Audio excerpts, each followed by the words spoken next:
Aujourd'hui, 23 octobre, l'Église fête Saint Jean de Capistran, surnommé le soldat du Christ. Jean naît en 1386 à Capestrano, en Italie, dans les Abruzzes. Son père est un officier allemand au service du roi de Naples. Doué d'une grande intelligence, Jean étudie le droit à Pérouse et devient juriste, puis gouverneur de la ville à seulement 26 ans. Mais la guerre et les intrigues politiques l'emportent. Fait prisonnier, il vit une profonde conversion. Il quitte tout pour entrer chez les franciscains de l'Observance, l'ordre réformé inspiré de saint François d'Assise. Ordonné prêtre, il se consacre entièrement à la prédication. Jean parcourt l'Europe, prêchant avec un feu rare. Ses paroles brûlent les cœurs. Il appelle à la conversion, à la réforme de l'Église et à la paix entre les chrétiens.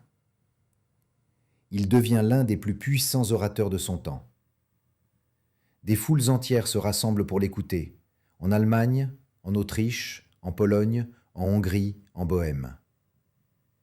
Il prêche dans les rues, sur les places, dans les églises, parfois devant des dizaines de milliers de personnes. Mais sa mission ne s'arrête pas à la parole.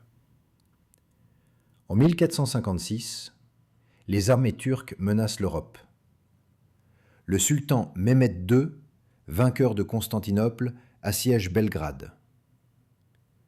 Le pape Calixte III appelle à une croisade pour défendre la chrétienté. Jean, âgé de 70 ans, s'engage aux côtés du légendaire chef hongrois Jean Hunyad.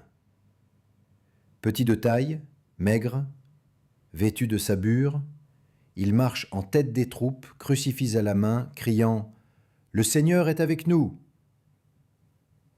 Sa foi soulève les soldats. La victoire de Belgrade, miraculeuse, sauve l'Europe centrale. Jean devient alors connu comme le Capistran le Croisé, le moine soldat du Christ. Épuisé par les combats et les marches, il meurt quelques mois plus tard, le 23 octobre 1456, à Ilok, en Croatie.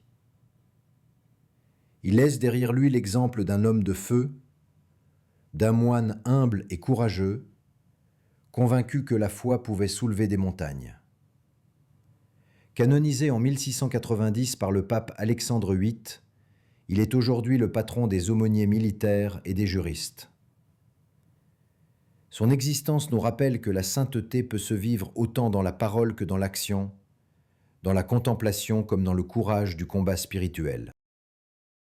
Prière à Saint Jean de Capistran.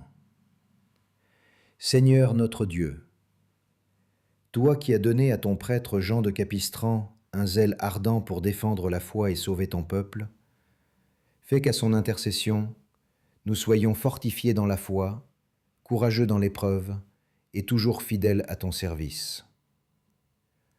Accorde à ton Église des pasteurs brûlants de charité et de vérité, et à chacun de nous la paix intérieure et la force de témoigner de ton amour.